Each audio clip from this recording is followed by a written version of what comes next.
بسم الله الرحمن الرحيم، والصلاة والسلام على الرسول الكريم. ازيكم يا حبايبي؟ عاملين ايه؟ يا رب تكونوا بخير.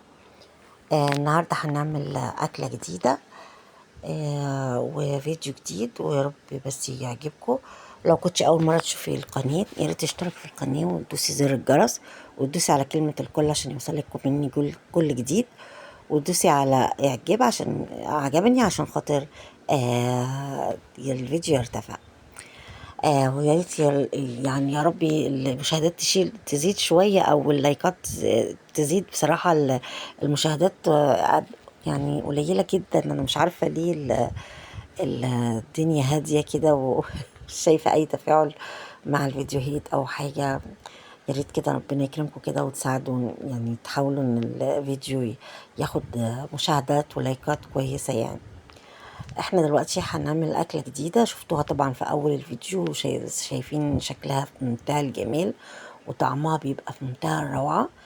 وبتبقى صحية، بتبقى مش محتاجة وقت كبير، ولا واقفة على النار، ولا واقفة في المطبخ كتير. الحاجة كلها بتتحط زي ما شفتوا كده وبتتحط في الفرن. هنعملها بالتفصيل مع بعض ونشوف هي ايه بالظبط.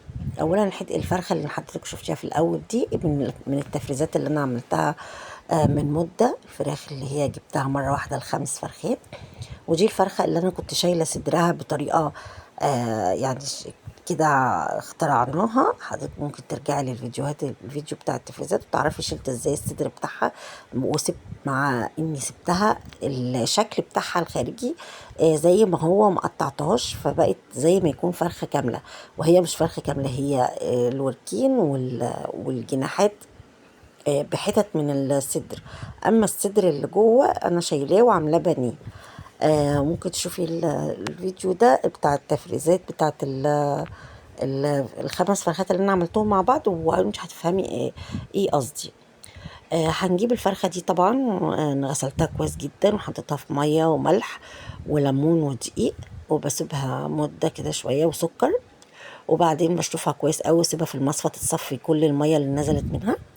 وبعدين بقى هنعمل الحاجات اللي هتبقى تحتها. جبنا البطاطس زي ما انتم شايفين كده بقطعت. الاحسن طبعا ان تجيبي بطاطس الصغيره خالص دي، اللي هي بتاعت الحشو الصغيره، وتتقسم على 2. وتجيبي البصل القوارمة الصغير ده وتسيبيه بحاله. طبعا كده بيبقى في منتهى الجمال. طبعا انت عايزه تزودي جزر، عايزه تزودي كوسه، عايزه تزودي اي حاجه خضار مع الفرخه دي زي ما انت عايزه اعملي. لكن انا بحب بعملها كده تملي يعني. انا طبعا جبت، ما عنديش بطاطس من الصغيره، فجبت بطاطس كبيره عادي بس قطعتها مربعات كبيره. والبصل برضو كان عندي شويه بصل صغيرين والباقي بصل كبير، فبرضو قطعت البصل الكبير على 4، والأربعة دول على 2 كده، يعني مربعات برضو. وبعد كده حطيتهم في حاجة كبيرة زي ما انتم شايفين كده، حطيت عليهم ملح وفلفل أسمر وبابريكا وبهارات فراخ. عايزه تحطي ورق لورا اوكي، حبهان اوكي. انا ما كانش عندي حبهان ونسيت احط ورق اللورا، فانت تحطي ورق لورا، حبهان، زي ما انت عايزه. طبعا قلت لك ان ممكن تحطي مع الخضار ده كل انواع الخضار اللي انت عايزاها، بزله، جزر، كوسه، اي حاجه انت بتحبيها مع الفراخ بتحبيها بتحطيها. وبعد كده جبت الفراخ وتبلتها بنفس التتبيله اللي تبلت بيها الخضار. وانا وريتكم التتبيله اللي انا بحطها دلوقتي دي، اللي هي بهارات الفراخ اللي هي من ويلز دي، صراحه حلوه جدا. اسمها بهارات تتبيله الفراخ في الفرن، جميله جدا وريحتها حلوه قوي. انا جربتها. وطبعا انا بشق كده الحتت اللي عند العظم، وبنغز الحتت اللي هي عند فوق الورك من فوق كده، بنغزه بالسكينة عشان خاطر يشرب التتبيلة وكده. طبعا انا عملت كده وحطيتها مع بعض وسبتها في التلاجة زي ما انت عايزة، يعني ساعتين حاجة. ممكن تقعديها من اول الصبح، مثلا تعمليها الصبح عبال ما تيجي تطبخيها في الغداء، على الغداء على الساعة مثلا 4 5، بتبقى برضو حلوة قوي.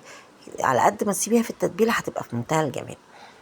وبعد كده حطيناها زي ما انت شايفين كده الفرخة على الخضار، وجبنا اللي هو اكياس الحرارية. انا جبت الكياس، انا بجيب دايما الكياس الكبيرة قوي دي، اللي هي دي اكبر مقاس، بتبقى 5 مع بعض في الكيس. بتبقى اكياس كبيره جدا.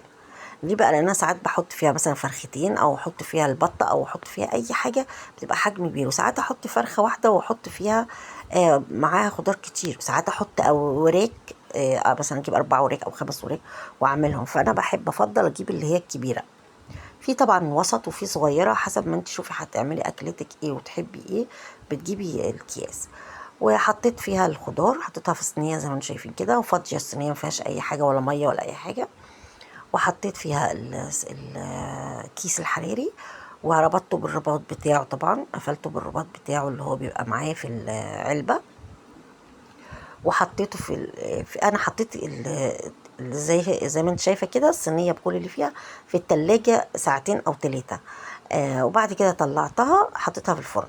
طبعا ما ننساش نقص حتت او نعمل فتحات في الكيس بتاع الحراري. انا كمان نسيت اقول لكم ان انا قبل ما احط فيه الحاجه بحط فيه شويه دقيق والفهم فيه كده، عشان خاطر يبقى ما يفرقعش وكده، وما يمسكش فيه الخضار.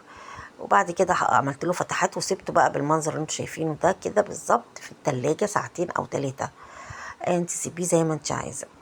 بعد كده حطيته في الفرن على الشوايه، على اسفه اللي هي على الرف الوسطاني يعني، عادي ب200 درجة. طبعا زي ما انتم شايفين كده، ده اول ما طلعته الشكل في منتهى الجمال، وتبقى ريحته في منتهى الجمال. وطبعا اول ما طلعته زي ما انتم شايفين كده وهو سخن، قصيته وفتحته. انا ساعات بحطه تحت الشوايه، بس هو صراحه ما كانش محتاج انا بحطه تحت الشوايه لما بكون مطلعاه بدري شويه، فما بتكونش اتحمرت، ببقى مستعجله عليه. لكن طول ما انت سايباه هو بيتحمر كده زي ما انت شايفه، وبيبقى في منتهى الجمال، طعم وريحة حلوة قوي. زي ما انتم شايفين اهو شكلها كده. وانا طبعا طلعتها لكم في اول الفيديو خالص، اما طلعتها من الصينية حطيتها في السيرفيس. كانت اول الفيديو كان زي ما انتم شايفين كده، حطيتها وعملت جنبها رز ابيض وكلناها، وكانت جميلة جدا. جربيها وهتعجبك قوي وهتدعيلي. والسلام عليكم ورحمة الله وبركاته.